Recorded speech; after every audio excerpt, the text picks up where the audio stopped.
Diddy just stared down a government plea deal that could have shaved decades off a potential life sentence, then told the judge, no. That single word ricocheted through federal corridors, hip-hop boardrooms, and a certain billionaire couple's Hamptons compound. Prosecutors wanted more than a signature.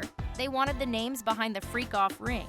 Rumor has it Jay-Z's number sat at the top of the call sheet, and the Carters' phones haven't stopped lighting up since. Is loyalty thicker than prison steel, or will empire self-preservation crack the code of silence? Stick around, because the streets swear the tapes exist, the feds know it, and somebody's about to talk. At the final pre-trial hearing on May 1st, prosecutors confirmed they'd offered Sean Diddy Combs a plea bargain, cooperation in exchange for a shorter bid. Wearing a baggy beige jail jumpsuit, Combs kept his chin high and rejected the lifeline in open court. The risk? A jury impaneled on May 5th could weigh a federal indictment that reads like organized crime lore, racketeering conspiracy, human trafficking, and moving people across state lines for paid encounters. Opening statements are locked for May 12th, and if a single count sticks, he could spend the rest of his days behind bars. Combs' refusal wasn't bravado alone. Accepting would have required naming higher-level participants, according to insiders,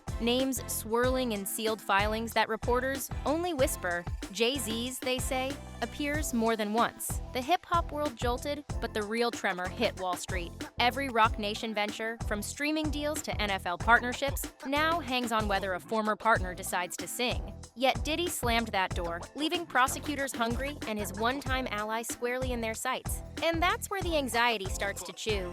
But walk back a few decades, and you'll see why these two titans understand the courtroom dance better than most. Flash to December 1999. A VIP soiree at Manhattan's Kit Kat Club spirals into chaos when Lance "Un" Rivera is stabbed. Jay-Z eventually pleads guilty to third-degree assault, taking probation but carving a reputation for silent damage control. Media frenzy raged, yet whispers insisted someone else swung the blade. That same winter, Combs survived his own gunfire scandal after a Midtown nightclub shooting. He beat the charges, but the pair's friendship fused in shared crisis management. Keep mouths shut, settle fast, move on. 2 decades later, the stakes are darker.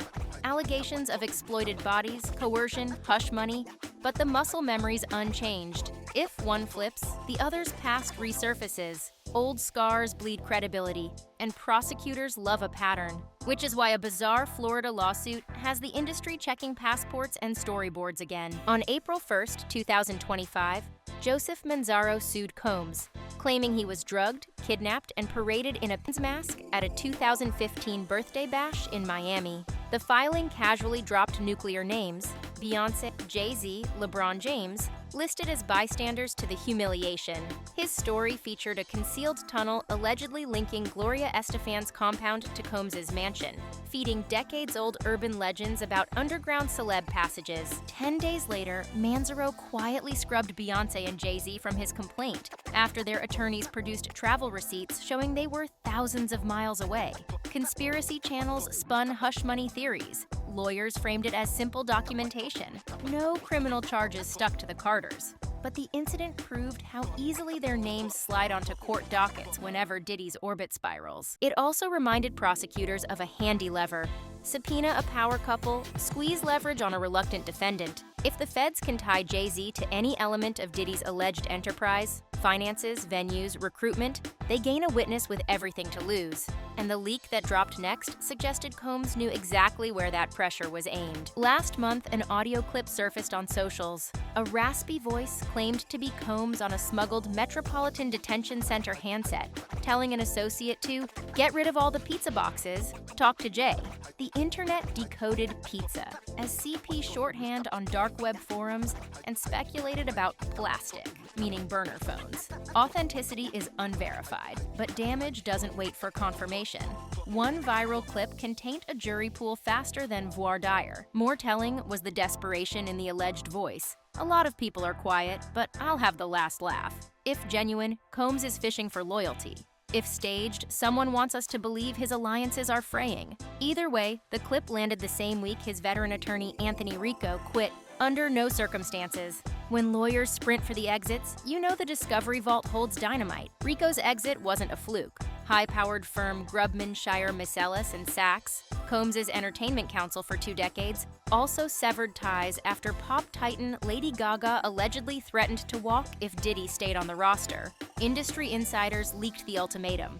The firm cited only client conflicts. Inside the courtroom, new motions fire daily.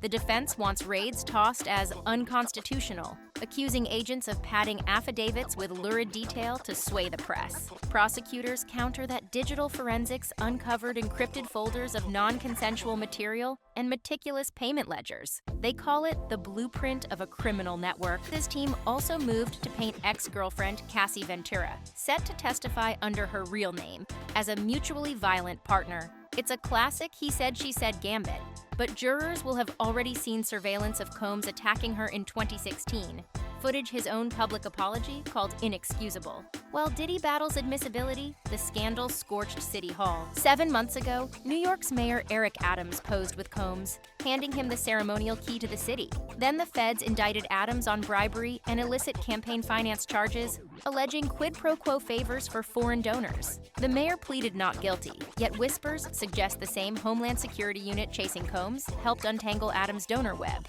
Guilt by association isn't evidence, but optics can cripple re-election coffers. For prosecutors, the Adams indictment proves one narrative. Money, power, and silence form a closed circuit. If a sitting mayor can fall, a rap icon is fair game, and a music billionaire might be next. Which circles us back to Jay-Z, quiet, calculating, and suddenly very alone. Publicly, Sean Carter stays ice cold.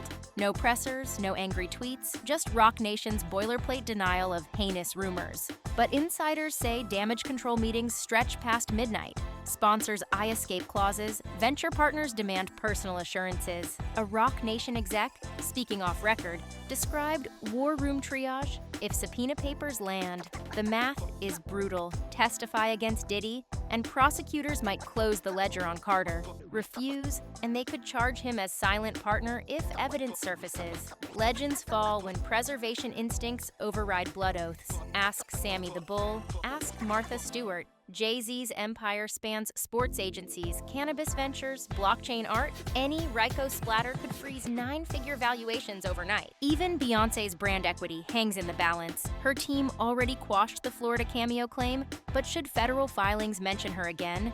The cleanest image in pop culture absorbs collateral grime. Endorsement boards don't wait for verdicts. They flee at subpoenas, and the person with the most leverage may not wear a badge at all. Cassie Ventura's name appears on every witness list draft that leaks. After settling her civil suit in 2023, she vanished from Instagram, then reemerged in April with a cryptic caption, "Healing is louder than silence." If she testifies, cameras can't follow her, but transcripts will. The defense insists her relationship was consensual. Prosecutors claim she's the linchpin proving coercion, blackmail, and violence. Should Ventura recount seeing music's gilded elite at freak-off gatherings, jury jaws drop. But it's the aftershock that rattles. Advertisers withdrawing, platforms demonetizing catalogs, stock prices wobbling. One witness can bankrupt streaming valuations. Ask R. Kelly. And if she never mentions Jay-Z, that might be worse. Prosecutors could argue she omitted him because they plan to call him later, not because he was innocent. The chessboard brims with traps. 4 days before opening statements, Combs sits in MDC. Reviewing discovery he swears proves a consensual swinger lifestyle. Jay-Z's attorneys monitor every filing, ready to challenge any subpoena as harassment. Beyonce rehearses for a summer stadium tour, but every rehearsal brings fresh pap questions. Mayor Adams campaigns on innocence while combing indictments for mention of Combs. The courtroom lights will flip on at 9 a.m., May 12th. A dozen jurors will absorb a decade's worth of decadence allegations, hidden tunnels, cloud backups, NDAs, and shattered careers. And somewhere in that evidence vault may lurk a hard drive that forces billionaires to pick between perjury and betrayal. No one knows who talks first, but the silence is thinning, and when it breaks, the sound could rip through an entire generation of music lore.